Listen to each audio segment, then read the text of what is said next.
계속해서 시장 진단해 보겠습니다. 김홍석 KCGI 자산운용 주식운용본부장 나와 계십니다. 어서 오십시오. 네, 안녕하세요. 네, 본부장님 먼저 삼성전자 잠정 실적 나왔습니다. 주가도 오늘 8만 6천 원 정도까지 올라와 있고 최근 목표가 12만 원까지 올리는 증권사들도 있는데 어떻게 평가하십니까?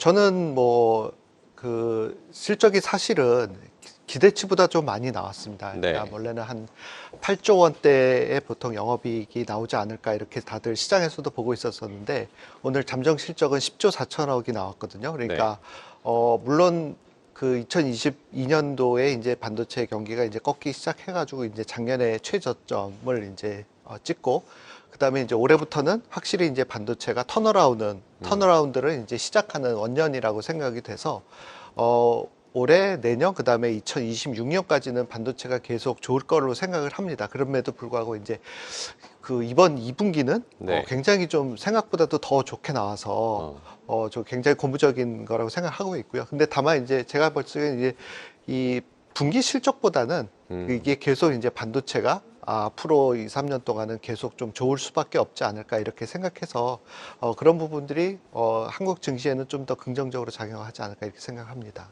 네, 삼성전자의 2분기 잠정 실적, 반도체 턴어라운드에 올해가 원년이 될 것이고 2026년까지는 업황이 좋을 것이다라고도 평가를 해주셨습니다.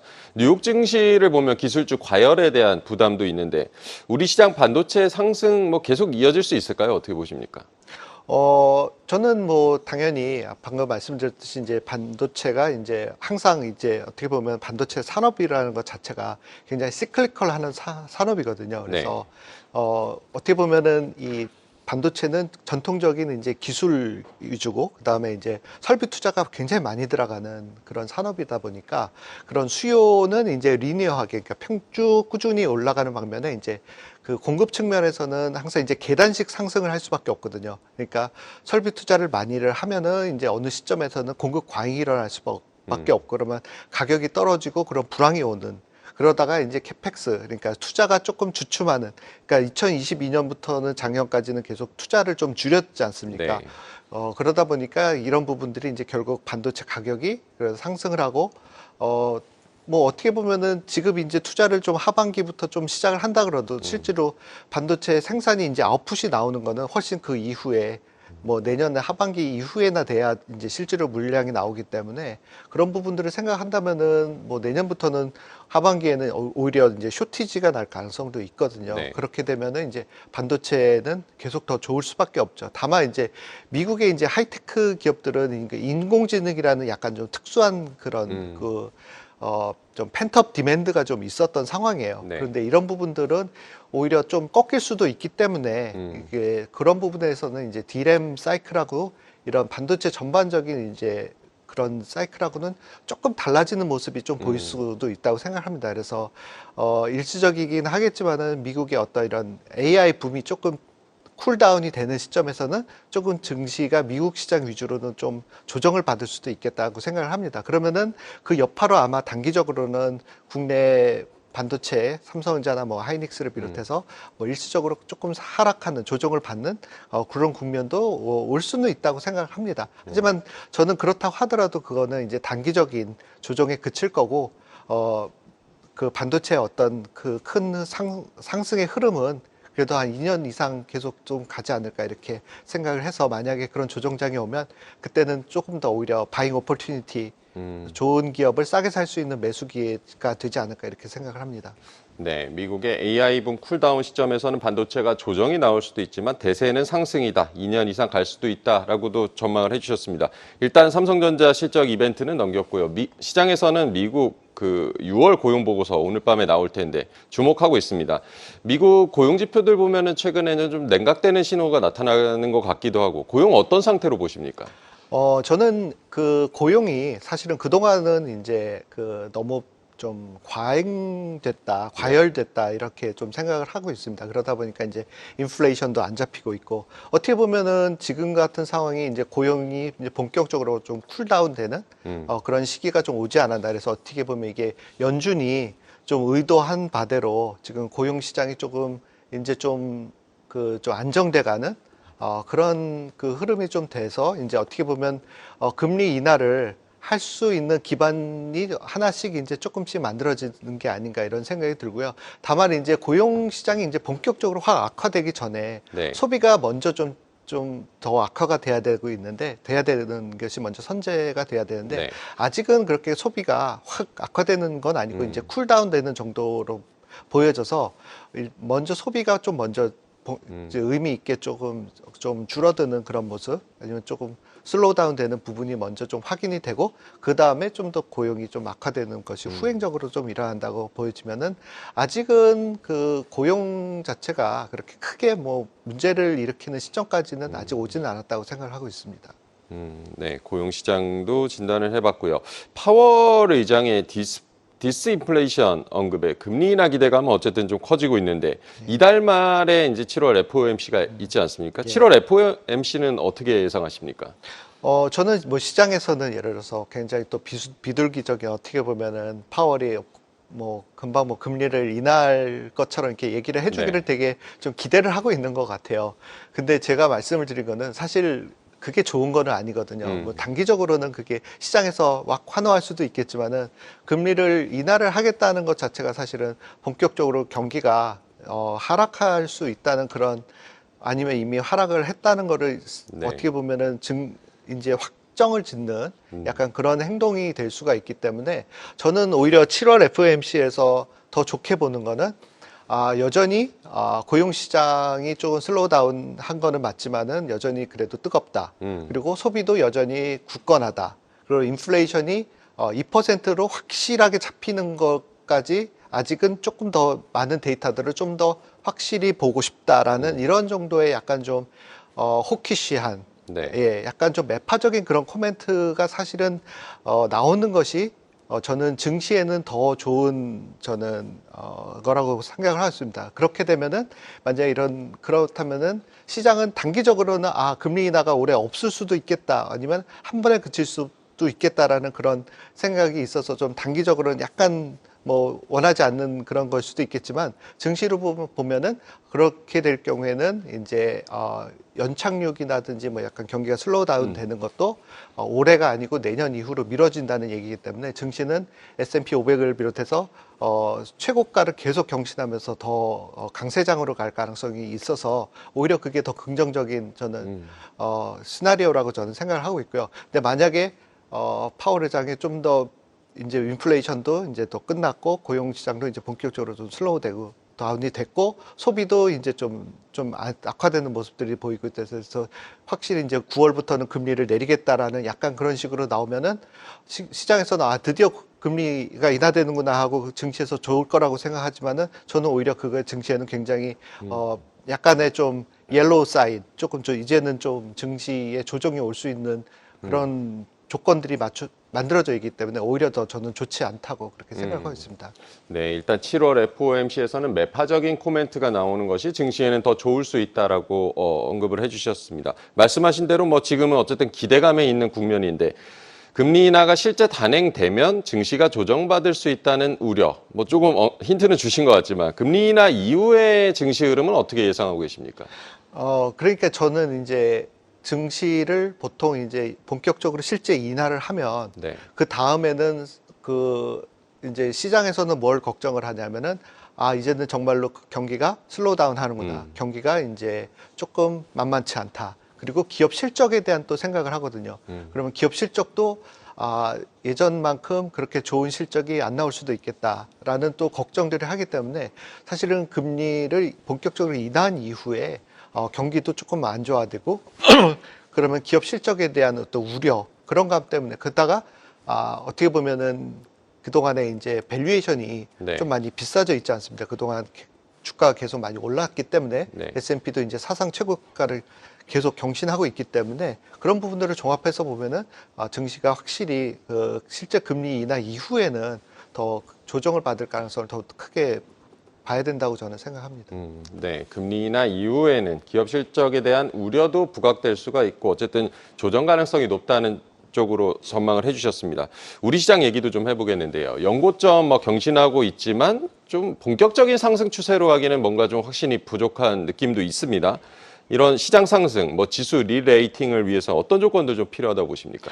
저는 기본적으로 지금 실적이 일단 제일 중요했죠. 특히 이제 반도체가 대한민국의 수출에서 차지하는 비중도 굉장히 크고, 이제 시가총액에서 차지하는 비중도 가장 높고 하다 보니까 반도체와 이 IT 섹터 전체 증시 코스피 지수의 거의 한 40% 이상을 차지하고 있는 걸 고려를 한다면은 어쨌든 반도체 사이클이 계속 상승 추세로 가는 게 되게 중요하고요. 그리고 그 다음에는 이제 저번에서도 계속 얘기했지만 이제 밸류업, 한국이 굉장히 증시가 저평가되어 있는 시장 중에 하나지 않습니까? 뭐 정부에서도 이제 그거를 이제 저평가 해소하기 위해서 여러 가지 이제 주주 환원에 대한 어떤 그런 프로그램을 기업들이 좀 마련해 달라는 네. 그런 것도 계속 있고, 그다음에 상법 개정안, 뭐 자본시장법 개정안, 아니면 뭐 세법 개정안 해가지고 좀 더 주주들한테 친화적인 이런 그 정부 정책들도 앞으로 계속 나올 것 같아요. 그래서 그런 부분들이 확정이 돼야 이제 증시에서 이제 불확실성이 없어지고, 그러면은 이제 좀 더 한국이 증시가 좀 더 한 차례 레벨업이 돼서 그런 것들이 갖춰진다면은 이제 내년에는 확실히 좀 뭔가 박스권을 탈출해서 다시 이제 좀 전 고점을 돌파하는 3,300을 뚫고 이제 3,500, 뭐 4,000까지도 올라갈 수 있는 토대가 마련이 되지 않을까 이렇게 생각하고 있습니다. 네, 코스피의 40% 정도를 차지하는 반도체와 이 IT 섹터의 랠리도 중요하고 밸류업과 세금 정책 같은 것들도 우리 박스피 탈출을 위해서는 중요하다고 짚어주셨습니다. 지수도 중요하지만 종목 선별도 굉장히 이제 중요할 텐데요. 뭐 식음료나 뭐 뷰티 뭐 이런 관련주들 사상 뭐 최고가 경신하면서 높은 수익률 보여줬는데 앞으로도 이런 뭐 종목 장세가 당분간 펼쳐진다고 보십니까? 예, 저는 그 종목 장세는 계속 이어질 거라고 보여집니다. 왜냐하면은 기본적으로 우리나라 여러 가지 산업 중에서 뭐 저출산 고령화, 그 다음에 이제 굉장히 그 비대해진 가계 부채, 이런 거를 봤을 적에는 이제 내수 산업은 좀 성장을 도모하기가 되게 좀 어려운 국면으로 간 건 맞거든요. 네. 그러다 보면 결국은 수출 기업들이 계속 이익이 성장할 수 있는 그런 환경이 계속 이어질 수밖에 없다고 생각을 해요. 그러다 보니까 수출 기업 위주로 선별해서 투자를 해야 되는데, 방금 말씀하셨던 이제 K 뷰티, 네. 뭐 아니면 뭐 K 푸드 이렇게 해갖고 이제 굉장히 올해 상반기에 주가가 많이 올랐던 이런 섹터에서는 만약에 지금 투자를 하신다고 하면은 조금 시간에 대한 투자를 하셔야 된다고 저는 생각을 해요. 그 말은 좀 어렵게 들리실 수도 있는데, 지금 들어가면은 지금 과거 너무 많이 올랐기 때문에 조금 실망스러운 수익률을 좀 앞으로 이렇게 단기적으로는 좀 보실 수도 있다 이렇게 생각을 하고 있고요. 그러다 보니까 그런데 이제 어차피 좀 중장기적으로 보면은 그런 것들을 이제 시간을 소화하고 나면 어느 순간에는 또 제 2차 상승 랠리가 있을 거라고 저는 보고 있거든요. 네. 펀더멘털이 좋기 때문에. 그러니까 이제 지금 약간 과도하게 많이 올라서 밸류에이션에 약간 부담 같은 게 좀 있어서 지금 좀 시간에 대한 투자가 필요하다는 거고, 그 다음에 이제 그러니까 이제 앞으로 하반기 한 6개월 정도만 좀 단기적으로 보면은 주도주는 이제 지금 이미 많이 올랐던 이런 K푸드나 뭐 이런 K뷰티 이런 쪽보다는 네. 그동안 약간 좀 못 올랐던 섹터에서 오히려 더 주도주가 나올 가능성이 더 높지 않을까 이렇게 생각하고 있습니다. 네, 결국에는 뭐 수출 기업 위주로 종목 실적이 좋은 기업들 종목 선별을 잘 해봐야겠습니다. 최근에는 바이오 관련주들 흐름도 좀 괜찮은데요. 금리나 기대감 이렇게 커질수록 바이오 쪽 매수 유입 많아질까요? 어떻게 보십니까? 저는 뭐 금리가 조금 떨어진다고 해서 당장 뭐 제로 금리로 확 떨어지지 않는 이상 그 요인 때문에 바이오에 매수가 들어오진 않을 것 같고요. 그것보다는 더 중요한 게 국내 기업들이 이제 그동안 10년 동안 이제 R&D를 많이 하면서 좀 옥석 가리기가 많이 좀 진행이 됐거든요. 네. 그러다 보니까 이제 일부 좀 선별된 기업들은 이미 그 글로벌리 좀 뭔가 어필할 수 있는 그런 기술력을 이제 갖춘 회사들이 많이 나왔다고 생각을 해요. 그런 부분들이 좀 고무적이라고 생각을 하고, 이런 회사들 중에서 이제 먼저 이제 한두 개 기업들이 글로벌 제약사랑 이제 조 단위의 이제 라이센싱 아웃 계약 같은 거 뉴스가 터져 나올 수 있거든요.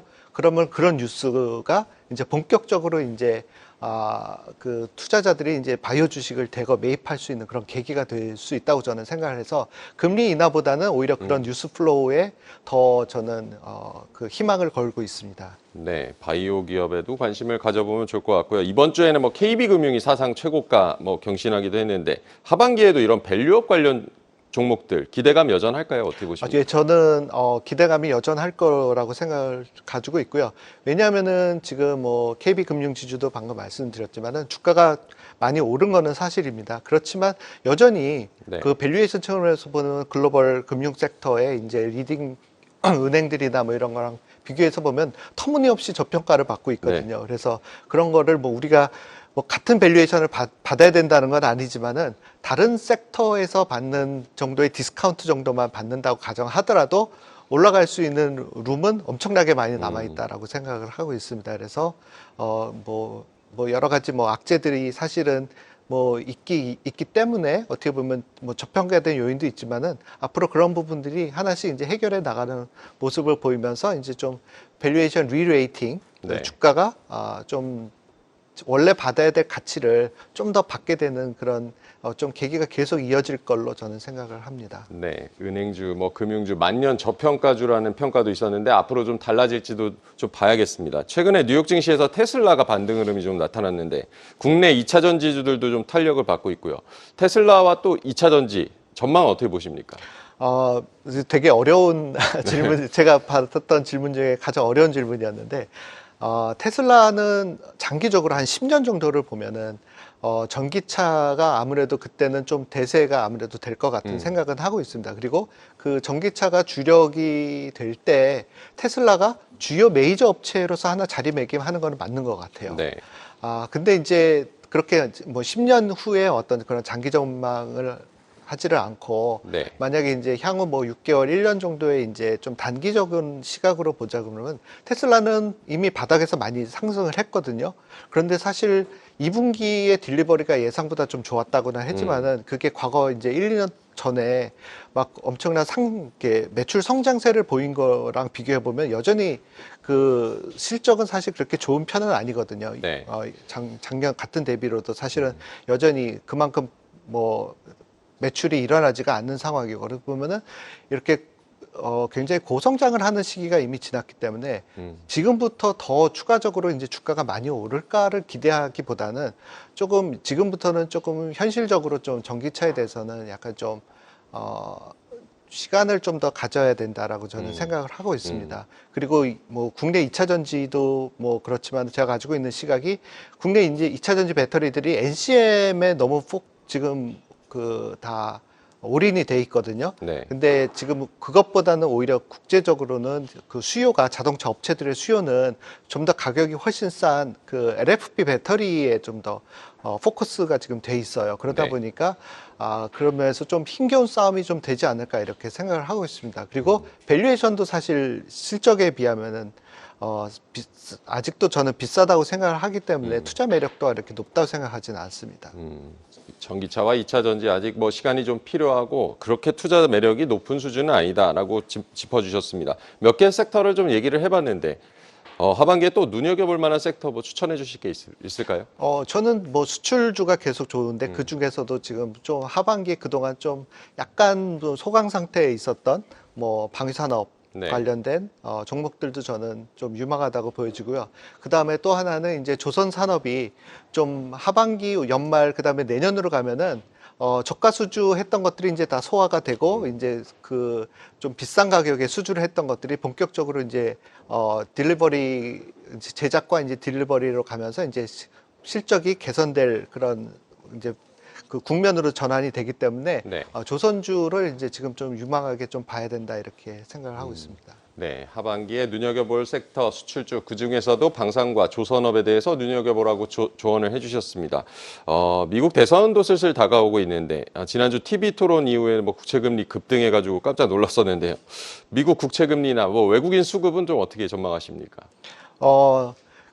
사실은 국채 그 수익률은 네. 굉장히 좀 변동성이 되게 큰 편이잖아요. 그리고 뭐 트럼프가 이제 예를 들어서 집권을 한다고 하면은 뭐 그것 때문에 예를 들어서 미국의 재정 적자가 굉장히 커져가지고 뭐 국채 금리가 급등을 할 거다 이런 식으로 또 생각을 하시는 분들도 있는데 저는 그거는 동의를 하지는 않습니다. 저는 대통령이 트럼프가 되던 뭐 바이든이 뭐 재선이 성공을 하던 그런 거하고 상관없이 저는 미국의 경제 정책은 좀 일관되게 저는 갈 거라고 생각을 하고 있습니다.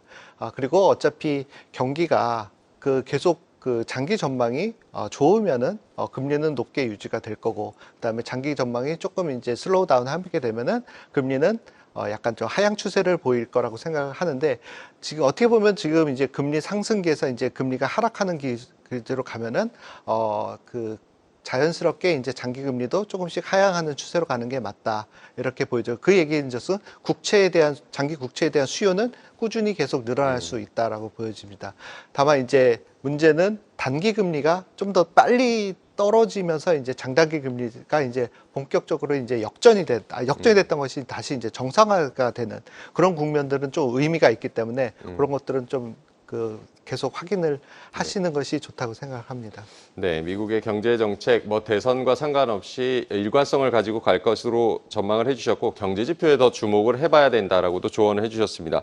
7월 시장 어떤 변수들 좀 주목하면서 투자 전략 세워야 될지도 간단하게 조언을 해주실까요?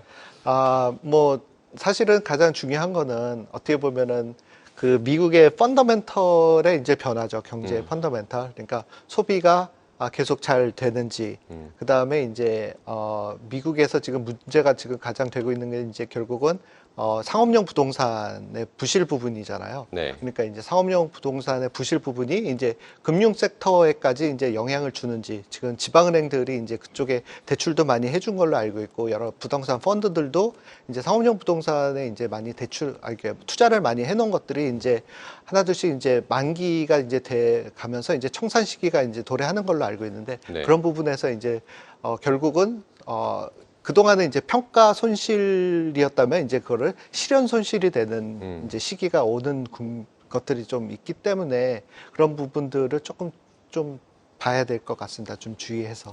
네, 미국의 펀더멘털 변화에 주목하면서 투자 전략을 세워보자, 상업용 부동산 부실도 눈여겨보자라고 조언을 해주셨습니다. 오늘 김홍석 KCGI 자산운용 주식운용 본부장과 얘기 나눠봤습니다. 고맙습니다. 네, 감사합니다. 계속해서 다양한 경제 이슈를 알고 싶다면 구독과 좋아요, 알림 설정 부탁드립니다. AI 캐스터 권미정이었습니다.